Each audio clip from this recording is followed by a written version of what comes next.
Okay, post-draft show, Super League for 2013. Sammy, BJ, we saw the draft. Very interesting draft at that.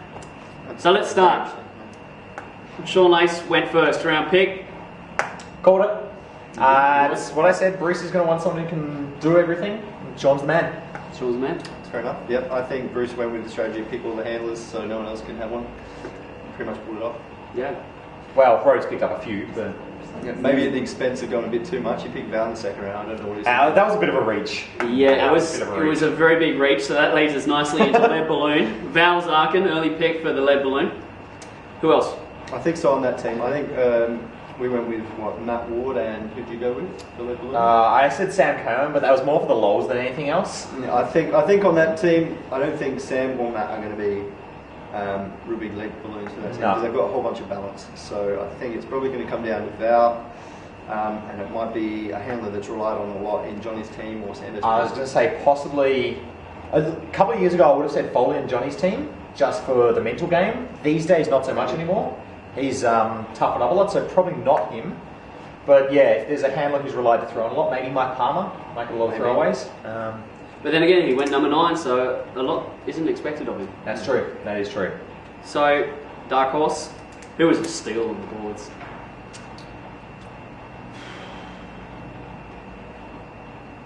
I would say Brett. I would say Brett's an absolute steal going down there in round 6.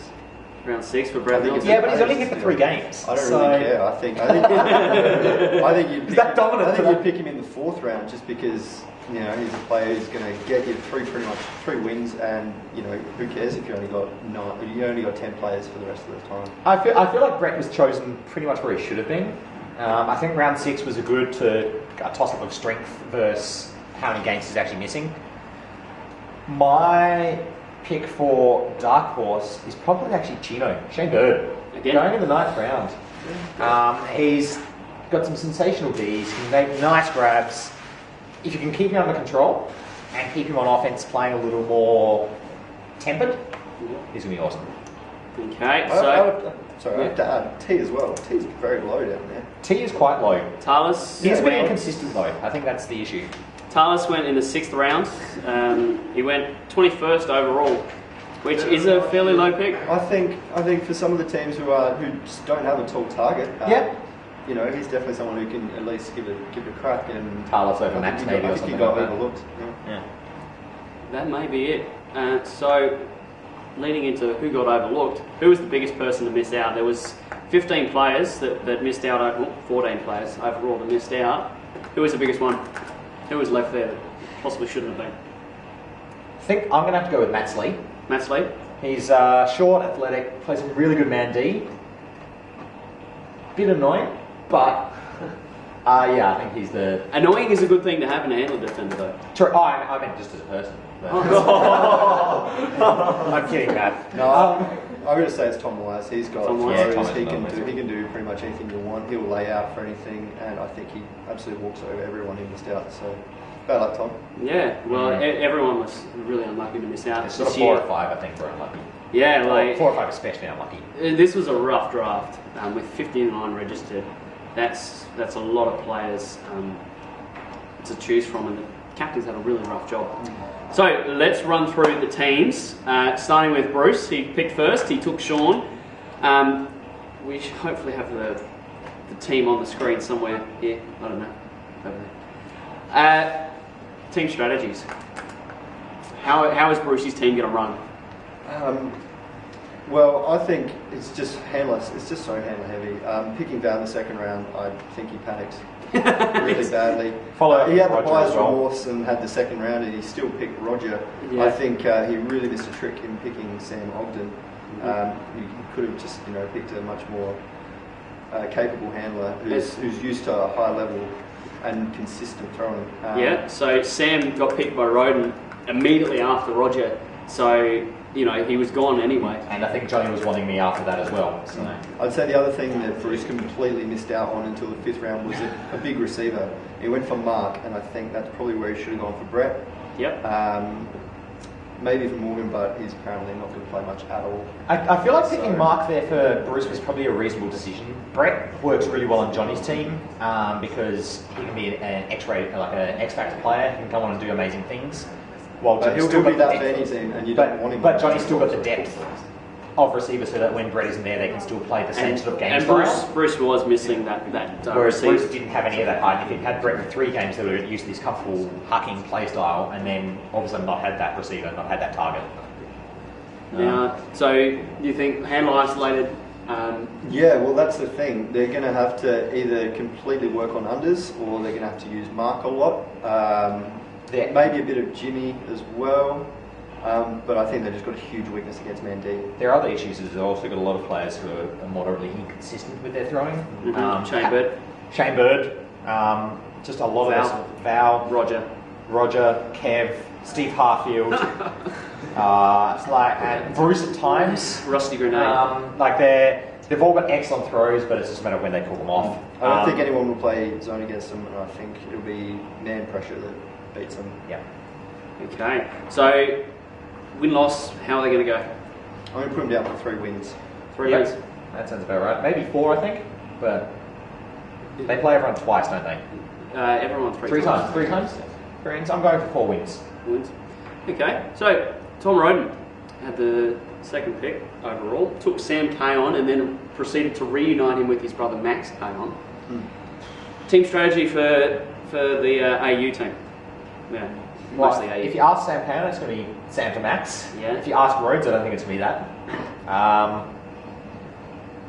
I think the biggest weakness of Rhodes' team is that they don't really have any height. They're lacking a dominant aerial receiver. With yourself, Lee, and Rex being the 3 tallest players, and Ryan Dutch, sorry. They've got Dutchy, Rhodes, Sam, myself can all sort of play in the air. Dutchy's the strongest out of us, probably than Rhodes. But we don't have anyone who can consistently take a disc up against the Gregs, Johnny, Fatty, those sort of guys. So I think that's going to be our biggest issue. I think it's going to be applying defensive pressure is going to be the issue. Because Sean's not a big physical threat. Max can get a little bit poachy, a little bit wayward on D sometimes. Ryan Dutch is getting older. Sam just likes being fat and lazy. Right. Yeah, and the bottom order down there, they haven't got great deep pressure either. So I think their offense is going to be very good. I think their defense isn't going to be the strongest. Yeah, and that makes a lot of sense. Phil Shields isn't getting any younger. He's still got good wheels for an old guy, but he's still an old guy. So win-loss for Rhodes' team? I'm going to tip us to go probably 6 wins. 6 wins? Yep, I had 6 as well. 6 wins, okay. So that leads us into Johnny's team. I think Johnny's possibly the early pick for the commentary panel for winning Super League. What are their team strategies? They've picked up Foley, Ben Thomas, Tasman, Tim Davis, a lot of early talent, and then it kind of drops off a little bit. They've got these kind of poppers and shot takers, but they don't really have someone who's just going to sit in the backfield and be consistent. I don't think, because you look down the list, and the person that you'd actually say is an out-and-out handler, Scott Russack and Chris Manning, probably the 2 people that are, you're going to lock in for a handler position. Mike Palmer as well. Maybe Scary, Scott McKenzie. And when you think about it, that's age and a bit of wayward throwing as well down there, and they're really going to have to rely on getting it upfield first before any shots are taken. I think this team, the advantage these guys have is that Johnny and Foley are 2 of the best playmakers in SA. They're both really comfortable with the disc and cutting under and cutting deep. Foley not when he's being marked by a shorter guy, but I think these guys are going to run through Foley a lot of the time, with Johnny and Fatty backing him up depending on which side they're playing on. If he's coming down with a forehand force, Fatty's going to be getting a lot of the unders, looking to put it to Johnny. His backhand's going to be the other way around. The last thing I'd add there is, well, the defense is good, but I don't know how good it will be when they're missing Morgan, they're missing Brett, and it's 37 degrees. Yep. It does get down rough. to 9 players. Yeah. And last year we played with 7 for a long time there, and it was rough. That was nasty. That was rough. And we were in a similar situation where we lost a lot of big name players. So it'll be interesting to see what Johnny's team does late in the season. That said, if you can get Brett out for more than a couple of games and Morgan turns up to a couple of games, showstopper team. Yeah. Watch out for it. Well, if Morgan plays every game and he's picked him up in the 10th round, that's a steal. That's the absolute dark horse. But then again, if Morgan comes out once and breaks himself, which is more than likely, yeah, Johnny won't have lost too much. So, gentlemen, David Sanderson took Drew Hendrickson in the first round. Yep. USA import. Yep. How is he going to go? What strategies are they going to use? Well, I think Sando had a bit of a buyer's remorse on every time because he had the double pick with the snake. So he went Drew, shit, should have got Greg. He went Dennis, shit, should have got Battix. Right. But I think he still did okay with it. Lots of receivers. I said it before, I agree with you. I think I changed my mind slightly in terms of I think Drew is the right choice for Sando, just as there are very few big, strong throwers after him in this league, with three of the bigger throwers in the state being captains. It meant that picking up handlers was scarce pickings. Yeah. Or picking up strong handlers was scarce pickings. Tactics-wise, these guys have got a really strong receiving team. Their issue is going to be their throwers. They've got Sando and Drew. Sando's going to be the engine room. Yeah. He's been the engine room for UE for a long time. Yeah. Fortunately, he's experienced at that, yeah. Which is possibly a little bit of tactics there from Sando, picking a team around himself rather than going and looking for a player to pick and then build a team around them. I think it's a good balance on experience for this team, but maybe edging on slightly the old side. I don't really agree with Dennis's pick at all there for number 3. I think he can probably go down number 6, 6th round. But Sando is very familiar with Dennis. They play together at UE. True. I think it probably says a fair bit as well with him picking Nate, Fred, instead of picking Morgan. Yes. Down there, he probably knows a bit more than the other captains about his physical state. Right. I think Sando got lucky in he picked up John Foley in the 10th round. Yeah, that's. I feel that was a steal. I think John probably should have gone maybe up where Nato was in that end of the 8th round, early 9th round. I think Sando did really well to get in there. And of course, he picked up Talis as well, 6th round, right in there. Yeah, Talis was a good pick for Sando. I think he's going to be a bit of an X-factor player for him. When he's on, he'll be really on, and it's a matter of managing that mental game and getting him on all the time. Yeah, whether he brings gloves or cleats for his hands. So, win-loss for that team? I honestly have no idea with this team. Well, keeping in fact there are 18 wins to be portioned out, I'm going to have to go with 5.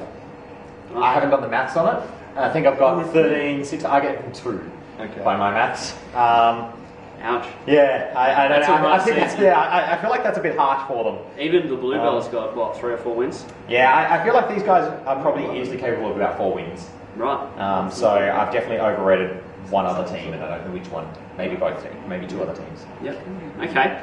So, winner and loser of Super League. I think we come up with Johnny winning. No, I've said Rhodes. Rhodes winning. I'm going to say Johnny. Johnny winning. I think with Rhodes second. So it might come down to a couple of close games, and it might go either way, but I think Johnny's going to come out with it in the end. Right.